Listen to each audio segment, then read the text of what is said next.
Hi, I'm Heather and welcome to Cooking with the Tachnas. Today I'm going to show you how to make homemade brown sugar frosting. This is really good on banana cookies, you should watch that video, and also on homemade chocolate cake. I will be making that video in a little while, but this is super simple. So you take 1 3/4 cup packed brown sugar, 1/2 cup of milk, and a 1/4 teaspoon of salt. And you're going to put this on the stove.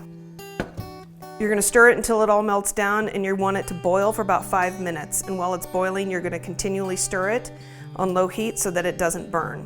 Once it's done, you're going to take it off the heat. You're going to add 3 tablespoons of butter, a teaspoon of vanilla, and then you're going to let it cool down for a little bit, about 10 to 15 minutes. And then you're going to add about 2 cups of powdered sugar. And you're going to stir all of that together and let the whole thing cool down. It'll get thicker as it's cooling. Don't try to put it on cookies or cake if it's solid.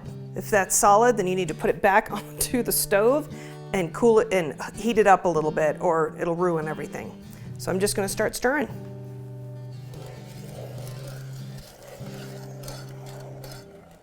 Okay, this has been boiling for 5 minutes on low heat, stirring constantly, like I said, otherwise you'll burn it.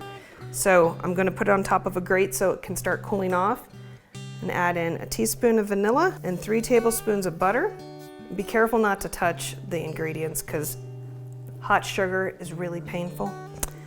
So I'm going to slowly stir the butter around and let it melt in here, and that will help cool it down. And then I'm going to add in the powdered sugar. That will cool it down even more. And like I said before, if the frosting gets too thick once it's set up, you can always put it back on the stove and slowly heat it up and stir it, and that will make it as good as new. This can be stored for a long time. It can also be frozen. It stays good for a really long time. And if you want to speed up the cooling down, you can always stick it in the refrigerator for an hour or so. Now, expect it to be very, very runny when you're done doing this, but I swear it will set up. So don't be tempted to just continually add powdered sugar because that'll ruin it. I'm going to set this over here and let it start cooling down. Thanks for watching. Make sure to subscribe, like, and ring that bell. We'll see you later.